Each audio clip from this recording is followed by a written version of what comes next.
The U.S. Commission on Civil Rights shall come to order. Today is Wednesday, September 14th at 10 a.m. Eastern. I would like to invite Lillian Schiller, the support specialist for the Florida Advisory Committee, to assist with roll call. Committee members, if you are joining by phone, please press *6 to unmute yourself and *6 to place yourself back on mute until it is time for the Q&A. Liliana, if you would. Sure. Thank you, Madam Chair. Warren Belmar. Brad Brown.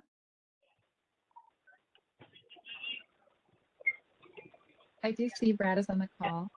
He just maybe did not unmute. Yep, we can see you. Do you hear me? Yes, we can. Thanks, Brad. Right, I'm here. Great. Thomas Newcomb High. Charlene Taylor Hill. Here. Linda Kidwell. Here. Debbie Macon. Present. Michael Morley. Present. Brandon Wolf. Present. Victor Romano. Zach Smith. Here. And Tufik Zakaria.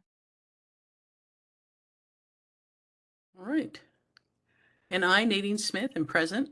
Also present are commission staff, and there will be members of the public who have joined in a listen-only capacity until we invite them to share comments during the public comment period. American Sign Language and closed captions are available for today's briefing. To view closed captions, click the three dots located in the bottom right-hand corner of your screen and then click Multimedia Viewer. As a reminder, the U.S. Commission on Civil Rights is an independent, bipartisan agency of the federal government charged with studying discrimination or denial of equal protections of the law because of race, color, religion, sex, age, disability, or national origin, or in the administration of justice. In each of the 50 states and the District of Columbia, an advisory committee to the Commission has been established, and they are made up of responsible persons who serve without compensation to advise the Commission on relevant information concerning their respective states. Before we get started, I want to acknowledge our two newly appointed committee members, Debbie Macon and Zach Smith. Debbie and Zach will be serving interim roles through the remainder of the current term following the resignation of former members Olya Maddox and Sal Nuzzo at the end of last year. And if I could ask you to introduce yourselves briefly, and we'll go to Zach first. Welcome, Zach. Well, thank you, Nadine. I'm very happy to be here. As Nadine said, my name is Zach Smith. I live in Pensacola, Florida. I currently work as a legal fellow for the Heritage Foundation, where I study a host of constitutional issues with a focus on civil rights and criminal justice and election integrity, issues that I think will be very relevant to the work of this committee. So I'm pleased to be here and to work with all of you. Prior to that, I worked for several years as an assistant U.S. attorney in the Northern District of Florida, where I handled a host of civil and criminal issues on behalf of the United States government. Prior to that, I worked in private practice for several years. And again, I'm very excited to be here. Thank you. All right, thank you. Debbie? Thank you, Nadine. Good morning, everybody. I'm Debbie Macon, and I live in West Palm Beach, Florida. And I am a partner here at Lydecker Diaz and with the receivership and bankruptcy group, where I handle certain complex litigation. Like Zach, I also am a former assistant U.S. attorney here for the Southern District of Florida, and I was with their appellate division. Large part of my career has been made in appellate law, and in the past I have represented indigents and have a real heart for them and for making sure they have access to justice. So that's where my heart is, and I'm happy to be serving with y'all. Thank you, Debbie. All right, well, we are fortunate to be joined by Florida Secretary of State Byrd, who will share with us some of his perspective on recent legislative changes to the Florida Voting Code. Today's meeting is part of a series of meetings the committee is hosting on this topic. All meeting information is available in the Federal Register. Based on the information collected through testimony, our committee will draft a report to the U.S. Commission on Civil Rights that will include findings, and recommendations. The commission will then forward those recommendations to the appropriate federal, state, and local entities. I will present the ground rules for today's meeting. This is a public meeting, open to the media and the general public. This meeting is being recorded for the public record, and today's remarks from the secretary, committee members will have, after today's remarks by the secretary, committee members will have the opportunity to engage in questions and answers. The rules for the committee Q&A portion of the panel discussion are as follows. The Q&A session is reserved for committee members only. Committee members must be recognized by the chair before asking any question of the secretary. We ask each committee member to limit themselves initially to one question to allow all the members the opportunity to speak. We also ask that members allow the speaker to provide an uninterrupted and complete response to their questions. The host may mute lines as necessary to ensure adherence to these guidelines. The chair may return to ask if committee members have a follow-up question as time allows.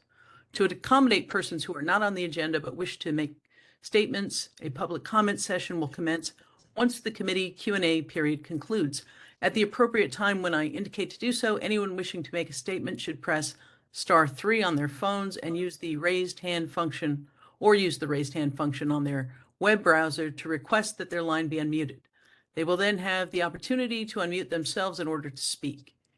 In order to ensure that all aspects of the issues are represented, knowledgeable persons with a wide variety of experience and viewpoints have been invited to share information with us throughout the course of these hearings. Though some of the statements made today may be controversial, we want to ensure that all guests do not defame or degrade any person or any organization. As the chair, I reserve the privilege to cut short any statements that defame, degrade, or do not pertain to the issue at hand. Any person or any organization that feels defamed or degraded by statements made in these proceedings may provide a public response during the open comment period. Alternately, such persons or organizations can file written statements for inclusion in the proceedings. I urge all persons making statements to be judicious in their statements and keep to the civil rights topic at hand.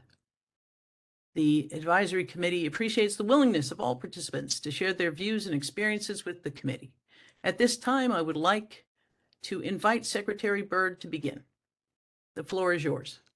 Thank you, and good morning, Chair Smith and committee members. My name is Byrd, and I serve as Florida's 37th Secretary of State. I want to thank the chair of this committee for inviting me to testify about some of the recent changes that Florida has made to its election code since the 2020 election. First, I want to acknowledge the admirable work undertaken by this committee. I'm grateful that you have afforded me this opportunity to share my perspective. I hope that it can help shed light on some of the questions you have surrounding elections administration in Florida. The right to vote is guaranteed in the United States Constitution, and like our other fundamental rights, should be protected at all costs.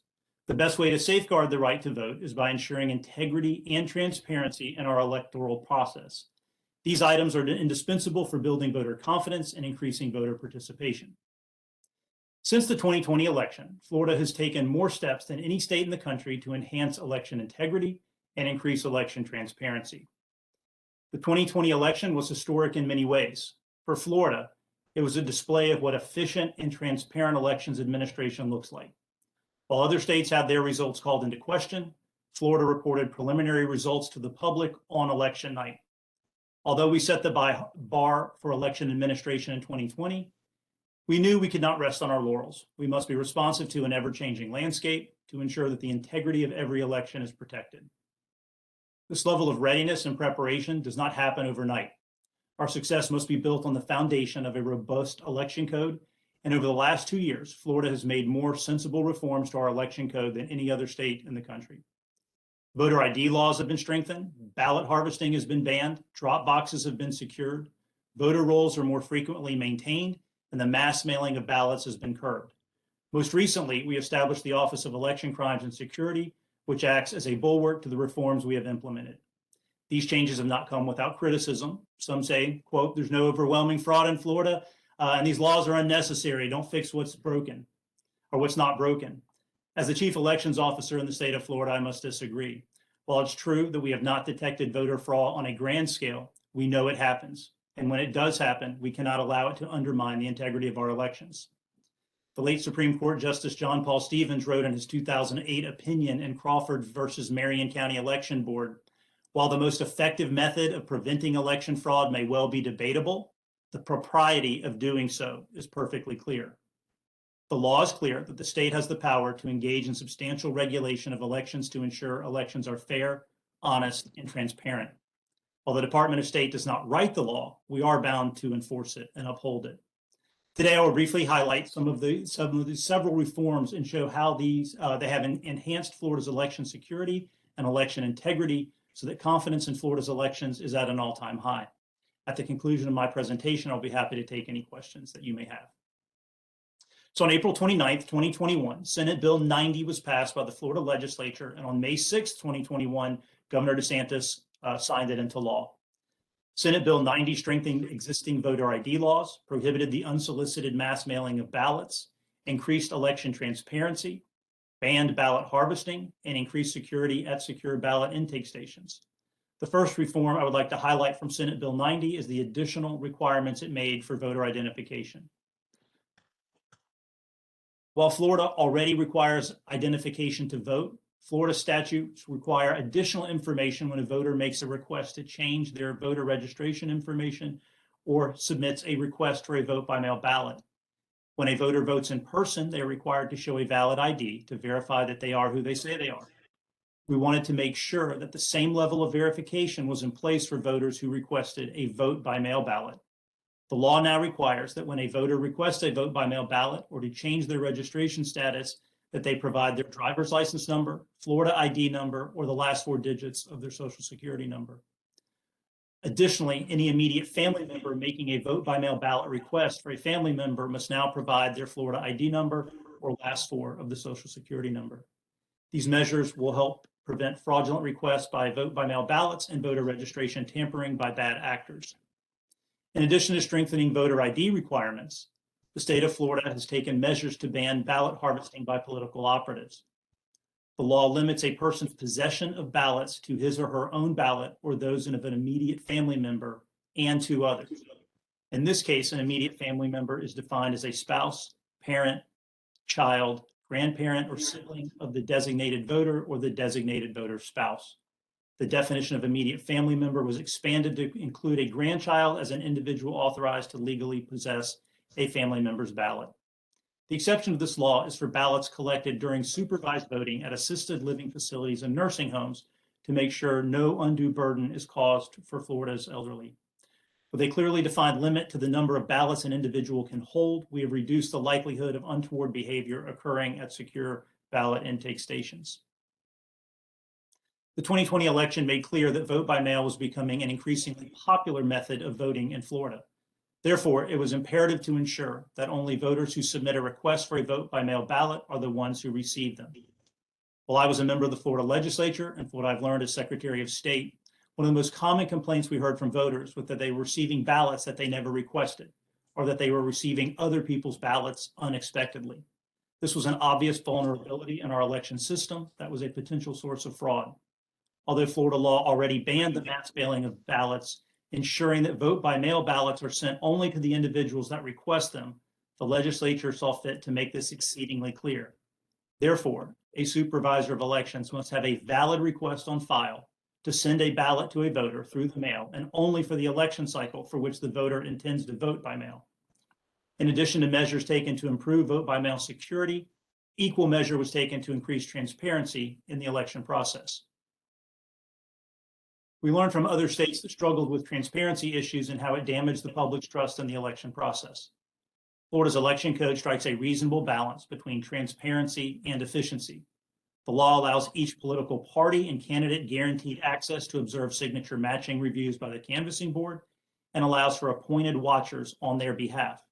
This provides an equal opportunity for all interested parties to have an in-person monitoring and adds an additional layer of accountability and transparency to the canvassing process. Another issue we saw as a potential liability to the integrity of our elections was the influence of partisanship when it comes to mail-in ballots. Our election code prohibits a voter's political affiliation from being displayed on the vote by mail mailing and secrecy envelopes. Additionally, a supervisor may not use knowledge of the voter's political affiliation during the signature comparison process. These measures eliminate any partisan decision-making during the canvassing and vote by mail counting procedure. Finally, Florida revised and created new requirements for the use of secure ballot intake stations, formerly known as drop boxes. The department is committed to ensuring that voting is as accessible and convenient as possible for Florida's voters, but we must also ensure the integrity of our elections process and the security of the ballots. The legislature determined that the location of secure ballot intake stations must be in areas that give all voters equal opportunities to drop off their ballot at an intake station if they choose to. To prevent tampering, supervisors must provide continuous in-person monitoring by an election employee when the station is accessible to the public. Additional components of the law require supervisors to follow a strict chain of custody when removing ballots at the end of voting hours. So far, these measures have proved successful. During the 2022 primary, there were no legitimate incidents reported regarding intake station tampering. This was thanks to continuous monitoring and more defined rules surrounding ballot harvesting. Next, I will turn my focus to the changes brought about by Senate Bill 524. On March 9th, 2022, the Florida legislature passed Senate Bill 524 and Governor DeSantis signed it into law on April 25th, 2022. Senate Bill 524 created the Office of Election Crimes and Security, increased penalties for ballot harvesting, requires annual maintenance of voter rolls, and strengthens voter ID laws. Among the many provisions of Senate Bill 524, it created the Office of Election Crimes and Security within the Florida Department of State to investigate allegations of voter fraud. The Office of Election Crimes and Security was established on July 1st of this year. Governor DeSantis promptly named Peter Antonacci as director. Mr. Antonacci's extensive background in the law makes him supremely qualified to head this office. He is a former supervisor of elections, having run Broward County's elections from 2018 to 2020. Most recently, he was the chief judge at the Division of Administrative Hearings, served as Florida's Deputy Attorney General and Palm Beach County State Attorney. This new office will finally provide the necessary resources and specialization to ensure that our election laws are followed, voters remain secure in casting their ballot, our infrastructure remains secure, and that perpetrators of elections-related crimes are investigated and, where appropriate, prosecuted. Most recently, we announced the arrest of more than a dozen individuals who engaged in election crimes in the 2020 election. These individuals are felons who had been convicted of murder or sexual assault and had not had their voting rights restored through clemency, which is the only way they can for their type of felony convictions. That was the case for them before and after the 28 constitutional amendment, which only provided another means of restoring rights for persons convicted of felonies other than murder or felony sexual offense. In races that come down to a handful of votes, we cannot afford to have even one illegal vote cast. This office protects the investments we have made in election integrity and will be a deterrent to anyone who thinks about committing election fraud in Florida. The Florida Department of State has statutory responsibility to investigate voter fraud and irregularities. This important role is now funded and will be staffed commensurately to do so. This enhances voter confidence and provides a centralized place where the public and our election officials can send information for review. In addition to establishing this office, we have also increased criminal penalties for ballot harvesting from a first-degree misdemeanor to a third-degree felony. If anyone possesses more than the acceptable amount of ballots as prescribed by the law, they will commit a felony punishable up to 5 years in prison, a $5,000 fine, and up to 5 years probation. These new penalties give teeth to the law and will be a further deterrent to committing election crimes like ballot harvesting. We're also taking measures to protect our voter rolls by increasing the frequency with which supervisors must conduct list maintenance on their voter rolls. The previous law required supervisors to update their rolls every 2 years. Now they must check their voter rolls annually and remove any ineligible voters after providing them with due process. This will decrease the risk of having ineligible voters on supervisors' rolls and give more frequent notice to voters who become inactive to update their voter registration information. Finally, SB 524 requires the Department of State to strengthen ID requirements for mail-in ballots. Vote by mail has become the preferred choice for Florida voters. In the 2022 primary, for example, there were 3.6 million votes cast. 1.7 million voters chose to vote by mail. 1.3 million voted at the polls on election day, and 613,000 chose early voting. In response to this trend, the Florida legislature has made the security of vote by mail a top priority. The legislature has directed the Florida Department of State to submit a plan due by February 1st, 2023, to use identifying numbers to confirm the identity of each voter returning a vote by mail ballot. The department will review the feasibility of implementing this plan and will consider how to obtain identification information for voters without driver's license, Florida ID number, or a social security number on file in the voter registration system. This review will include how to keep the sensitive information protected, costs associated with the plan, a proposal for educating voters on the changes to the vote by mail process, and a proposal for a declaration of a voter's current address when making a vote by mail request. The department will consider the relevant processes of other states, federal law, and will seek input from the supervisors of elections representing small, medium, and large counties. My office and the 67 supervisors of elections take election administration extremely seriously. It is my solemn duty to ensure that the constitutional rights of all eligible Florida voters are always protected. The stakes for rooting out election fraud and malfeasance are extremely high. Any corruption in our elections affects the state's paramount obligation to ensure the integrity of the voting process and threatens the public's right to representative government. The Florida Department of State works to ensure that laws, rules, procedures, and processes are followed and are carried out fairly and equitably across Florida's 67 counties. In my role as Florida Secretary of State, I serve all Floridians, Republicans, Democrats, small party voters, and independents. We have a saying in elections administration: while elections are partisan, election administration is not. Election administrators serve the public best by adhering to the principles of integrity and transparency. We do this because we believe that a strong republic is based on a strong electorate. In each election, we strive to increase voter participation, strengthen voter confidence, and ensure that every voice is heard. And with that, I'll be happy to answer any questions that you may have. Well, thank you, Mr. Secretary, for sharing remarks with us today and taking questions from the committee. We will now begin public comment. This is an opportunity. Well, let's see here. Hang on a second. Let's get to the Q&A. I want to go ahead and open the meeting for committee questions and call on each of the committee members individually.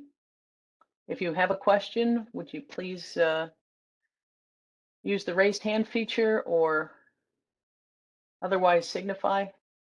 If I don't, okay, there we go. Linda Kidwell, the floor is yours. Hello, thank you, Secretary, for coming to our meeting today. We certainly were hoping to have an official of your position within the state come to this meeting. So thank you very much. I have a question that is, I don't know whether it pertains to this law or not. I'm aware of a situation here in Broward County during the primaries in which several people at a given precinct were given primary ballots from the wrong party. And I wonder whether this law has anything to say about election worker malfeasance. Thank you. Oh, and thank you, Ms. Kidwell, for the question. So often in primary elections, because you have many different ballot styles, this happens. In talking to the supervisors where we heard from voters that they were given the wrong ballot, we had redistricting this year in Florida because of the census. So with redistricting, the issue of some of the supervisors and specifically Broward County reduced the number of precincts. And with the multiple ballot styles, that does happen. We were not presented any evidence that we believed was malfeasance or intent on the part of any election worker. But certainly, when we have these reports, we contact the supervisor, try to figure out what happened. And in the general election, with there being only one ballot style, we see a great reduction in that happening. Thank you. Next, we have Charlene Taylor-Hill. Thank you, Madam Chair. To Secretary Byrd, there was several articles, obviously, that came out after the arrest of the 20 people for breaking the state's election laws. And one of the articles that I read indicated that it's up to the voters to know whether they're eligible to vote, but that there are no systems, no flags in the system that will say that a person is not eligible to vote. And in fact, one of those persons who got caught up in this said that he had mentioned that he may not be eligible, and the person said, "Don't worry, they'll tell you when you send your application in." So can you tell us anything about that and whether there are plans to address this so that people don't inadvertently vote and get voter registration cards to do so and then get arrested when they had no intentions of breaking the law? Yes. And thank you for your question, Ms. Taylor Hill. And yes, and this has been widely reported by the media. And so what happens, and based upon federal and state law, it is very easy to register to vote, very hard to be removed off the rolls, as it should be. So the process is when somebody registers to vote, and the form is very clear. It has a statement that says you are signing this under penalty of perjury. It has a statement that says I am not a felon or I have had my rights restored. So for the 20 people who were arrested, none of them were ever eligible for the Amendment 4 process. They were always ineligible unless they received clemency. And as an attorney who's prepared presidential pardons and civil clemency applications at the state level, it is a lengthy process. You don't accidentally get clemency. It's interviews. It takes years. So these individuals cannot mistakenly have checked that box that they had their rights restored and then signed it. Now, some of them may have been given incorrect information, and they were all interviewed by law enforcement. And I think as the cases proceed, we will get greater clarification as the evidence is presented, whether or not some of them, their statements are actually truthful and contradictory to what they informed law enforcement. But we are reviewing our processes. But I think it's important that we do have due process, and it does take a long time to remove people from the rolls. But it's very easy to get on the rolls. And what we found with the establishment of the Office of Election Crimes and going through this process is that there are thousands of people on the rolls who lied on the forms and need to be removed. And we are going through that process now. May I ask a follow-up question, Madam Chair? If you can hold that, I believe we'll have time to come back around. All right, next we go to Bradford. Mr. Brown, the floor is yours. Thank you. And thank you, Mr. Secretary, for coming this morning. Our committee has heard from a number of academics and activists to the effect that the sum total of these changes will, in fact, weigh more heavily on the Black community than others. And I'm just wondering if you have any information or data that would counter that conclusion. Thank you, Mr. Brown. And during my time in the legislature, because I was in the Florida House when Senate Bill 90 and Senate Bill 524 was passed, we would hear these allegations from opponents of the bills. And I asked them during debate, and I ask individuals now, show me one person who was eligible to vote, who wanted to vote in Florida and was denied that right. They cannot produce a single individual, not a single one, because it is very easy to register to vote in Florida. It is very easy to vote in Florida. We allow mail-in voting. We allow early voting. We allow election day voting. We don't have an election day. We have an election season. So I would counter that Florida has a very open elections process that allows anyone that wants to vote the opportunity to vote, as long as they're legal. And even for some of those that are not, they're still getting on the rolls. Some of the individuals, going back to Ms. Taylor Hill's question, attempted to register and were removed multiple times. Multiple times they registered and were removed, and they kept doing it. And the reason is because our laws were not being enforced. And I think one of the things that the Office of Election Crimes has exposed in the election process since 2020 is this notion that there aren't people breaking the law. because they are. So I would just once again go back to answer your original question. Show me the person who wants to vote and is not being allowed to do so, because it's simply not true. All right. Next, we have Brandon Wolf. Mr. Wolf, the floor is yours. Thank you, Madam Chair, and thank you, Mr. Secretary, for joining us. I have a question on Senate Bill 90. You talked about the duration that a vote by mail ballot request is valid. I think that shrunk from 2 election cycles to 1 election cycle, if I'm not mistaken. Can you talk about how that information, the information on that change, is being disseminated to the public? What is the plan, and what is the plan for that information to be shared in an accessible fashion? Sure. Thank you, Mr. Wolf. So you are correct. So after the election in November, all mail-in ballot requests in Florida will expire, and the individuals will need to make a new request. And the supervisors are in the process, and include in our office as well, in getting that information out to voters. They're being notified primarily through the supervisors of elections offices. All right. Is there anyone I missed on the committee who had a question? There we are, Warren and then Thomas. Oh, no, actually, Thomas, I think we already called on you. Is your hand up again for another round? This is Mike. Can you hear me? This is Michael Morley. Oh, okay, Michael. After Warren, you'll be up next. Thank you. Thanks. Thank you, Mr. Secretary, for your very informative presentation. You hit on something that I was very concerned with, having read some of the papers that some of my colleagues had read about people inadvertently or perhaps innocently voting, even though they were barred from voting because of their prior criminal history. And I thought it was, unfair if they had honestly come forward to vote without realizing that they were ineligible.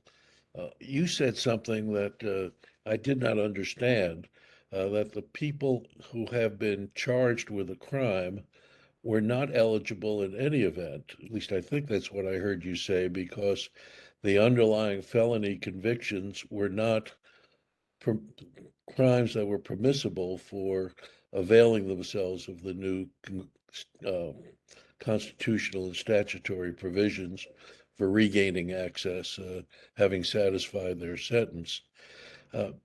If that's so, then I guess there is no defense to claiming it was inadvertent per se, but it raises the concern on my part about people who mean well, who are trying to help people to register, but are giving them bad advice.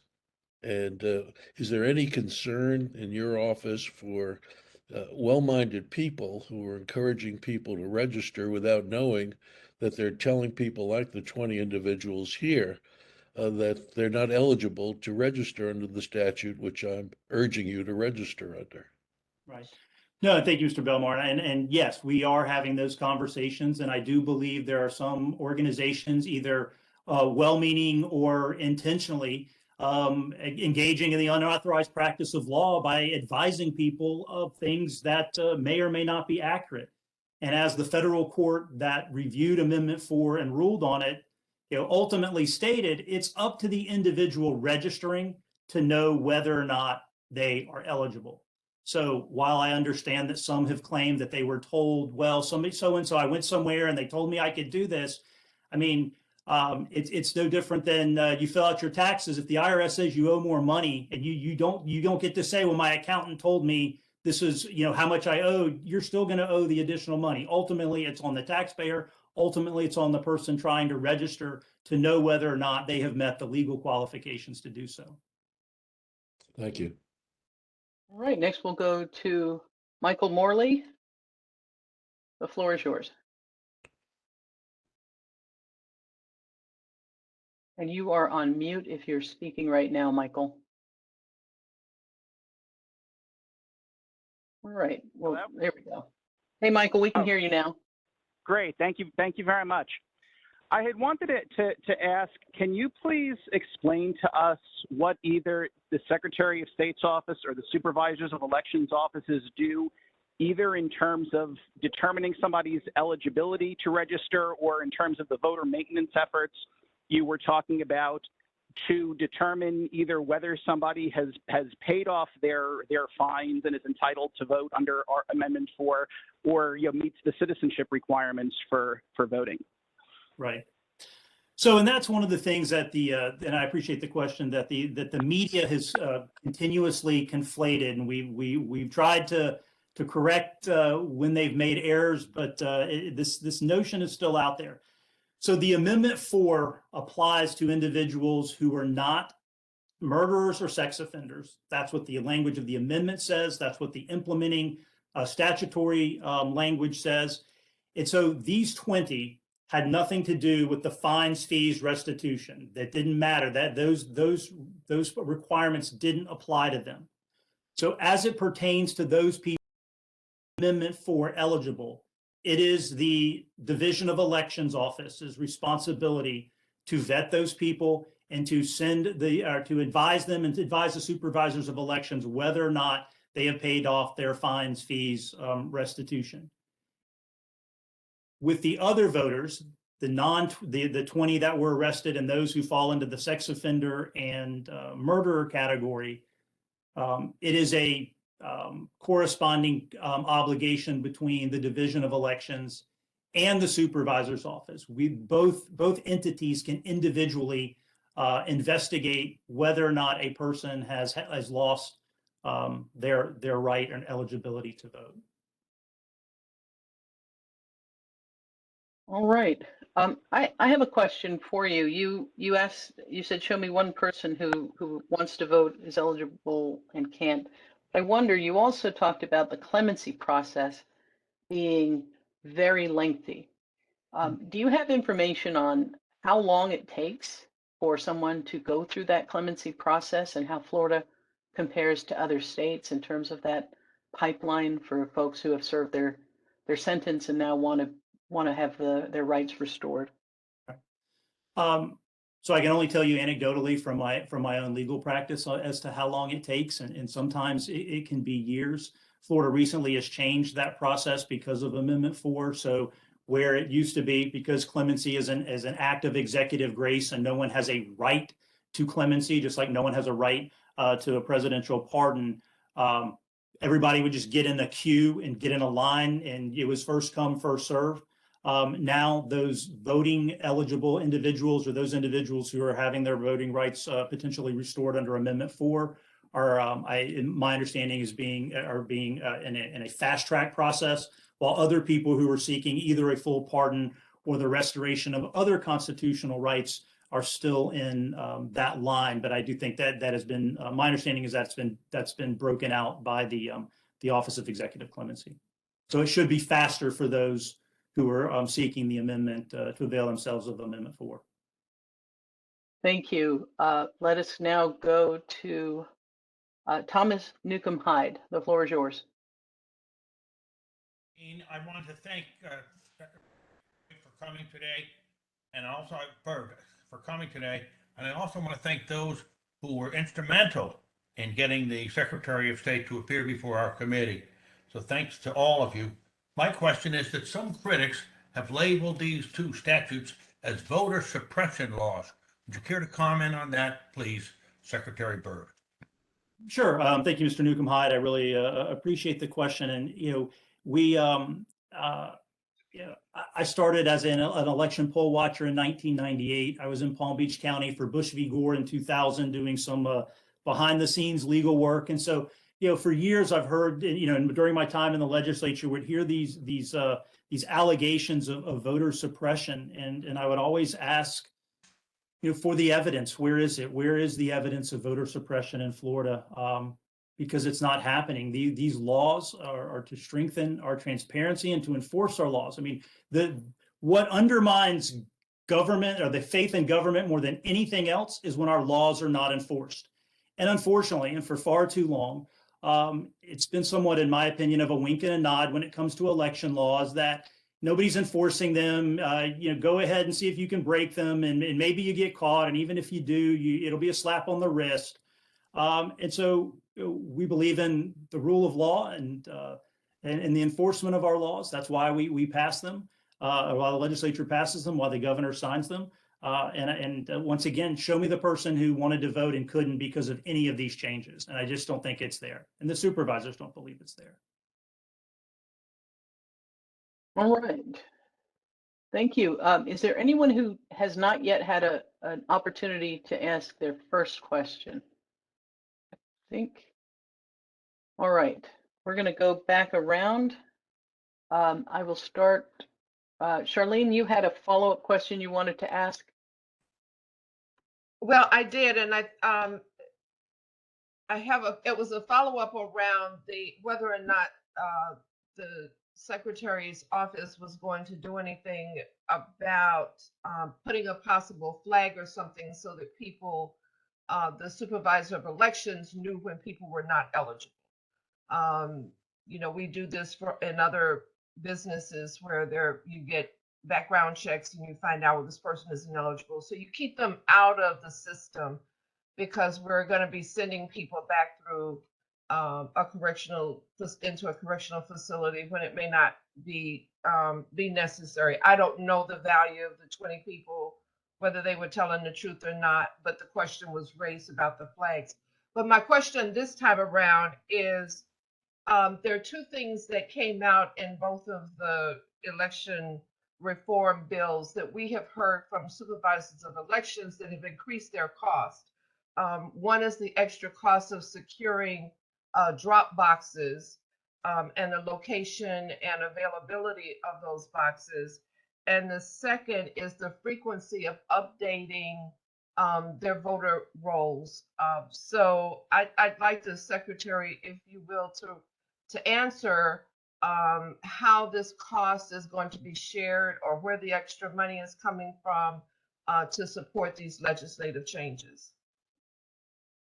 Yeah, so thank you. And I'm in the process of visiting all 67 supervisors in Florida before the November election. I've hit 24 so far, and I haven't had a single one tell me that they had any concerns with cost regarding the secure ballot intake stations. I mean, we had drop boxes before. They had them, other than changing the labels on the boxes, which they were required to do, I don't know what additional cost that would be associated, because the drop boxes are supposed to be at their early voting sites and at their offices, which are staffed by poll workers, which would be there anyway. So I don't know why that would have a cost, but certainly if you talk to any that have that concern, they know my number.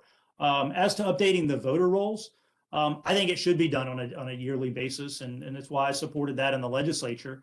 The voter rolls change every single day. I mean, every day someone registers, someone dies, someone goes to prison, someone gets their rights restored, someone moves from out of state, someone moves within the state. So every single day, those voter rolls change. And it is critical that we have the most pristine rolls possible. It is my number one priority is voter list maintenance. Because that is where we see the most concern, not only from the public, but also from supervisors. And it is a challenge. It is a challenge to in a state with over 14 million registered voters to keep those rolls up to date. And I think it's critical that we do that at a minimum on a yearly basis. And some supervisors, by the way, do them much more frequently. They're doing them quarterly or even more frequently than that. Right. Thank you. Next, we'll go to Bradford Brown. Thank you. I would like you to have, Mr. Secretary, your comment on the logic behind the no water bill, the prohibition of making people stand, as we did a few elections ago in Miami, several hours in the hot South Florida sun, and nobody is allowed to. As I worked then, and people were very grateful for the water because they didn't expect to go to the polls and stay that long. And I wonder what the logic behind that seemingly punitive bill is. Sure. I thank you for the question, and I would disagree with your characterization that it's punitive. The courts throughout the country have long recognized that any undue influence or attempts to influence voters while they are engaging in the voting process, whether it's giving them food, water, or other items of value, the courts have long upheld that is a reasonable restriction that states can place on individuals. With the increase in mail-in voting, which in my presentation, I noted that more than half the voters in the primary voted by mail.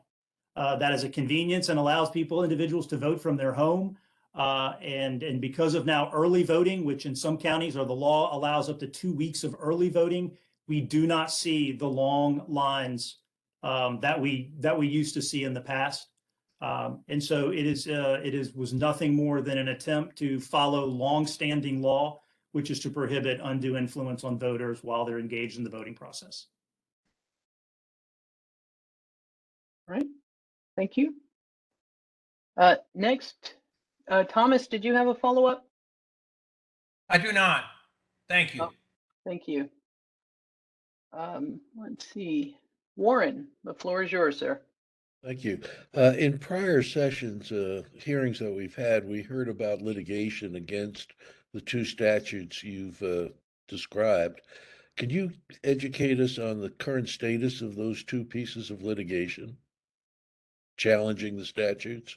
Yes.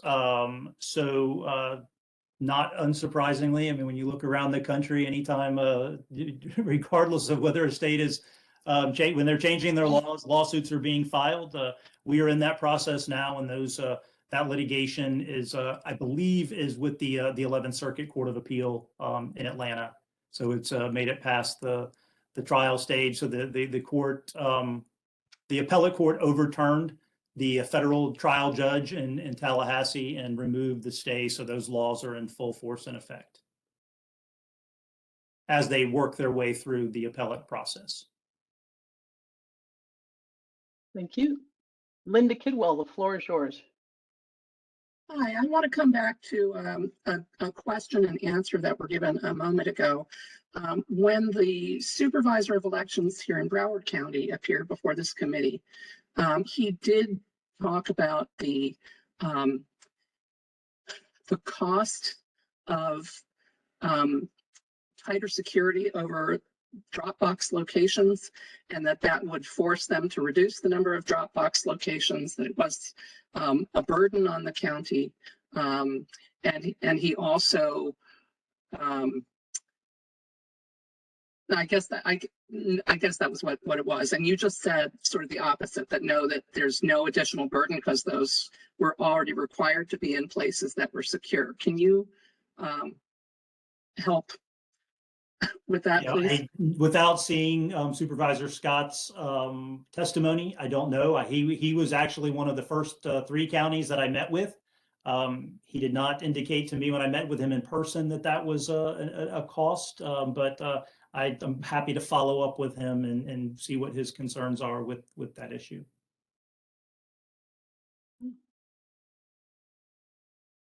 Thank you.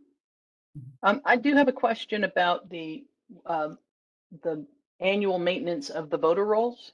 Mm-hmm. You know, in the past in Florida, others might describe those as purging the voter rolls in ways that have, at times, people have complained that they seem to target a demographic or a region in ways that would tilt the balance of who was voting.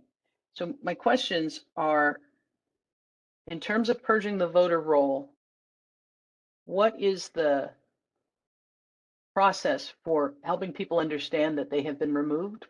Because we're also hearing testimony that people discover that they were, between one election and the next, kicked off the voter roll. And what is the sort of enforcement to make sure that the process for engaging in the process of purging doesn't unduly impact any particular demographic. I remember former governor, I think Martinez, was purged from the role, and many years ago, and it looked as though there had been greater emphasis on people with traditionally Hispanic surnames, for example. So what's in place now to ensure that that process happens without bias, and that the people who are being removed from the rolls are given adequate notification and opportunity to re-register? Right. So I have to disagree strenuously with the characterization that we purge voter rolls in Florida. That is absolutely not true. That is not what happens. We have, and the courts have noted, extensive due process for individuals before they are removed from the voter rolls. Statutes are clear. The courts have gone over it. I mean, notice is given to the individual. They can come in and request a hearing. When they are given notification by the supervisor of elections that they may be considered for removal, if they're sent a letter, if that's returned undeliverable for some reason, or there's no response, publication, notice by publication is given. So we do not engage in any type of purging of voter lists. It is an individualized process for that specific person. Thank you. All right, I don't see any hands raised. Are there any follow-up questions that folks want to ask? Michael Morley, Nope. I know you're on phone. Thanks. Go ahead. Yeah, sorry, it's harder to navigate by phone here. Understood. I wanted to follow up to ask, either at the time of initial registration or during these voter maintenance processes, what, if anything, is done either by your office or the supervisors to confirm the citizenship of people, that they're that they're eligible to vote, that they're eligible U.S. citizens? Is there any sort of cross checks or anything else along those lines? And if it's okay, just because this is another issue we're looking at, are there any areas that you think in particular that state law gives discretion to supervisors that could lead to substantial disparities between counties in terms of how they administer their elections, what sorts of opportunities to vote there are for people in different counties, areas where there's not necessarily statewide uniformity? Or are there any particular aspects of that you think we should focus on? Thank you, Mr. Morley. Great question. So as to the initial reporting, so just like with felons, so that question, there is a citizenship question on the registration form. If people check that box and say they're a citizen, they go on the rolls. And unfortunately, the federal government refuses, will not help us engage in list maintenance as it pertains to non-citizens voting. So we have to use other means. So if someone notifies a clerk of court when they get called for jury duty and they use not being a citizen as a reason to get out of jury duty, then we can take that information and then try to determine whether or not that person is ineligible because of being a non-citizen. So that is a great frustration, and it'd be wonderful if our federal partners would help us, but they seem to have no interest in doing that. As to your second question, it's really interesting and fascinating to me when I get out and visit with the supervisors, how different. I analogize it to a bowling lane. So you have the gutters on each side, which is the law, but then within those boundaries, there's latitude on how you how you get the ball down the lane. And the supervisors are all amazing in what they do in the different ways, the slightly different processes that they use, still in compliance with the law to meet the needs of their counties. I mean, we have counties, like Miami-Dade or Broward with, Miami-Dade over 1.5 million voters, a massive staff and organization of people. And then we have some counties where there's a supervisor and maybe one full-time employee.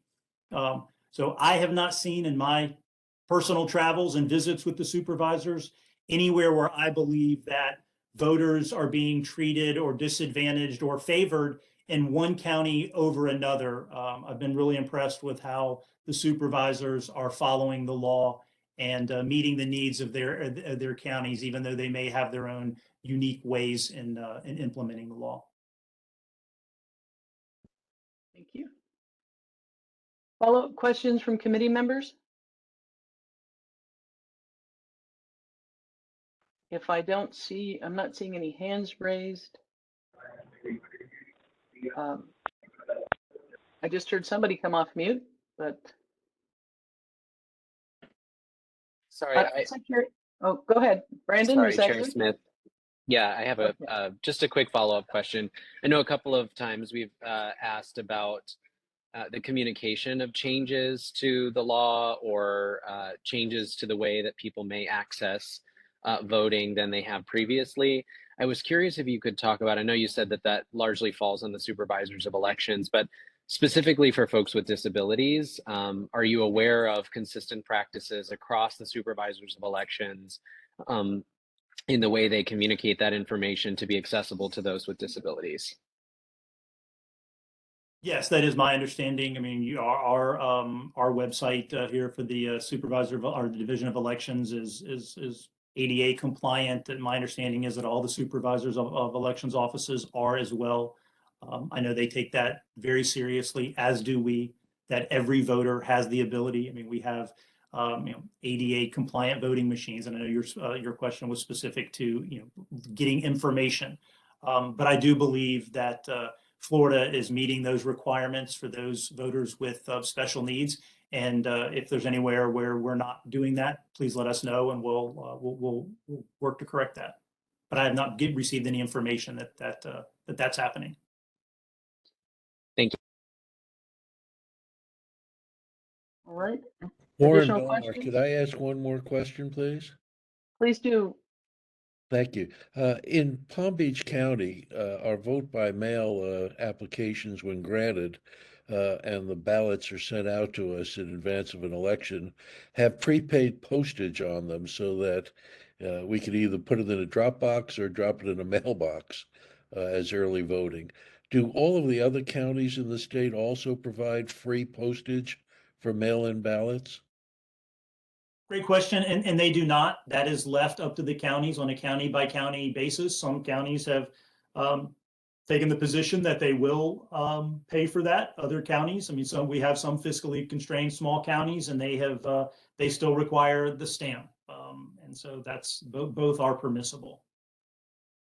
Thank you. Secretary Byrd, in your response to the question about water and food being prohibited to being handed out to people in line, I think your response was twofold. One, because of vote by mail lines aren't as long as they once were, but the other was you were careful to make sure there was no way of influencing people as they wait in line, and the distribution of those things could have that impact. We've also heard in the past from folks who sort of concerned that so many of the voting locations are churches or other faith community spaces where messages are still permitted to be on those on the outside of those churches and synagogues and mosques that could impact what people see as they enter. Is there efforts to address the neutrality of the space in which people are casting their ballot? So I have heard that concern in some areas, and churches and faith-based organizations have long been places of voting in our country and in our state.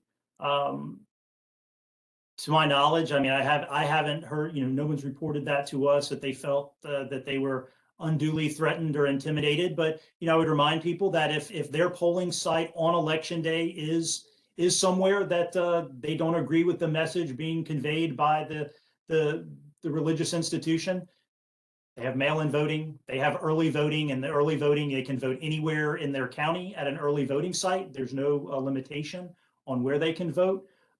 So I think that's those options for those individuals are covered. But once again, those sites are selected by the supervisor of elections in the county.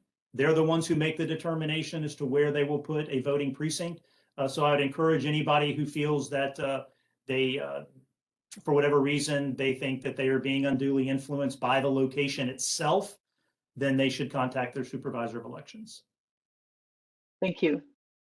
Linda Kidwell, the floor is yours.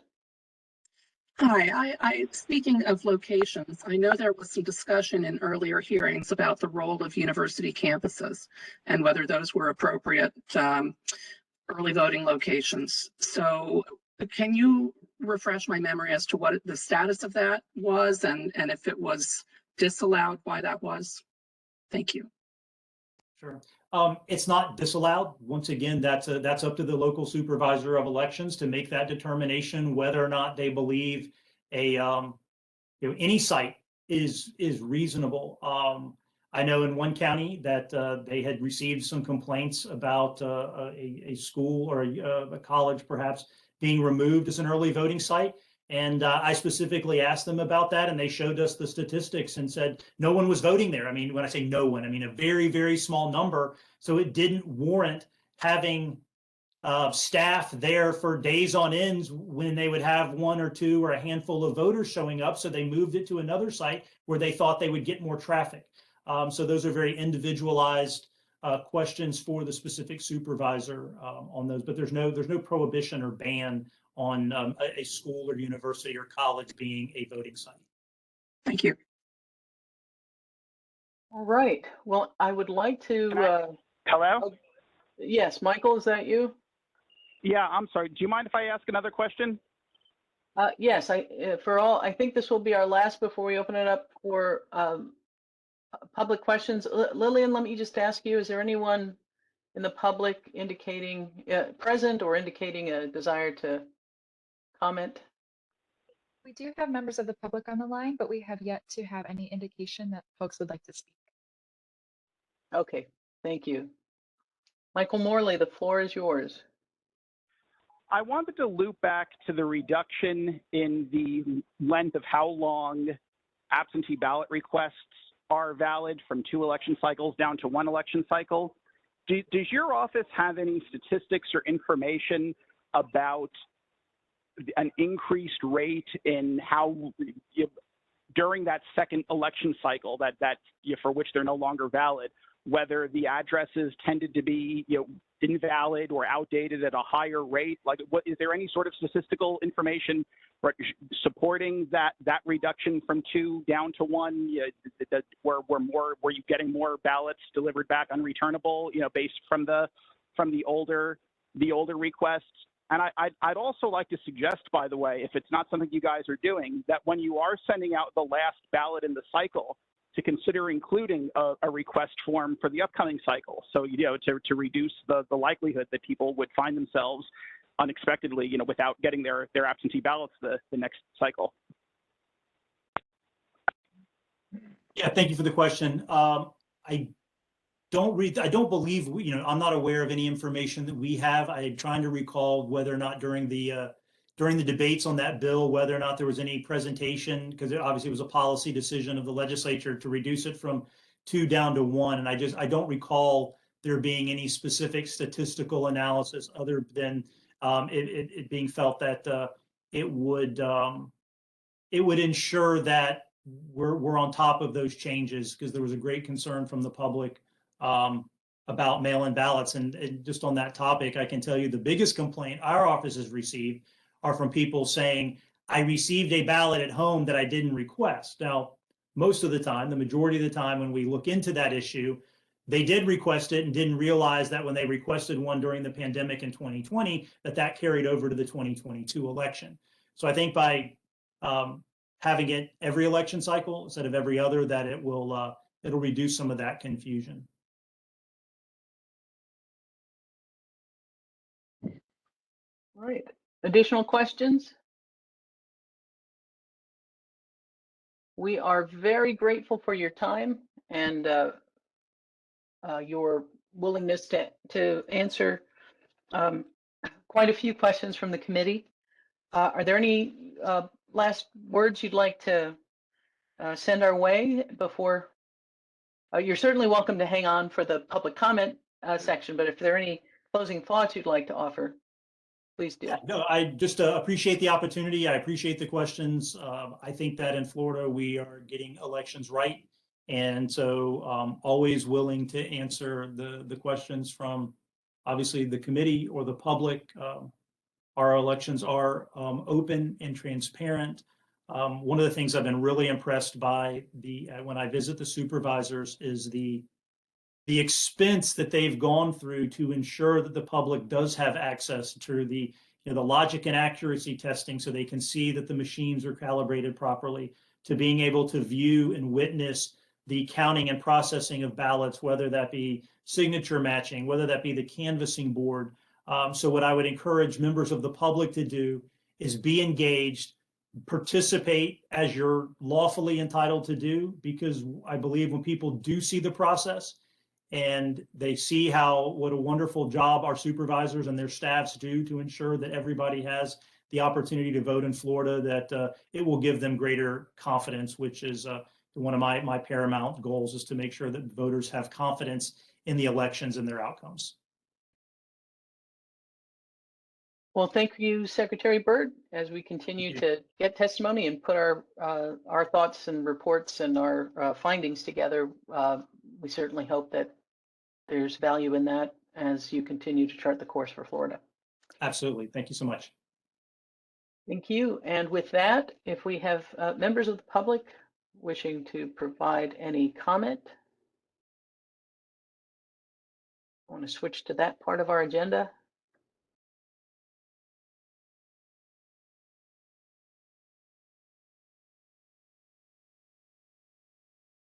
Liliana, any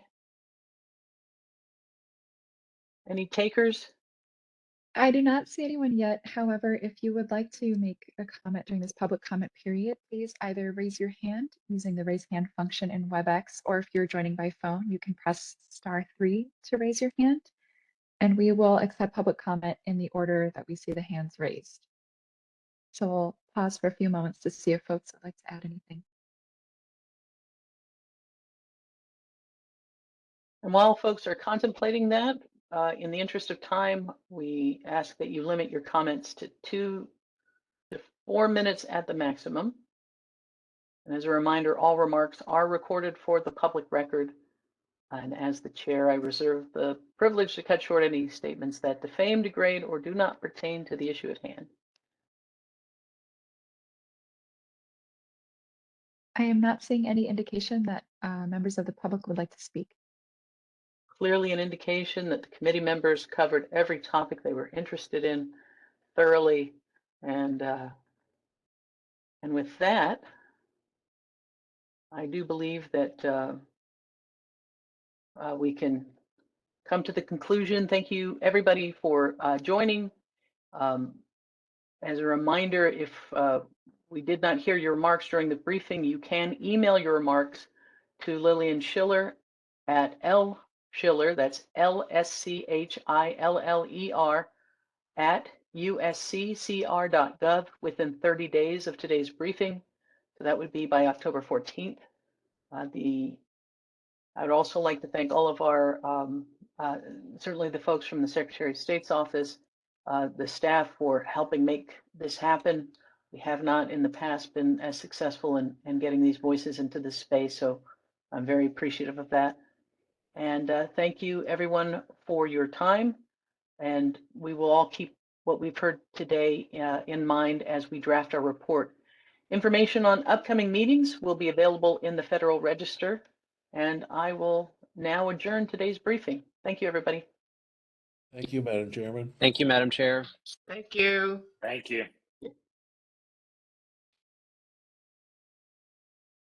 Thank you. Thank you, everyone. This now concludes the briefing of the Florida Advisory Committee on September 14th, 2022. Please feel free to disconnect.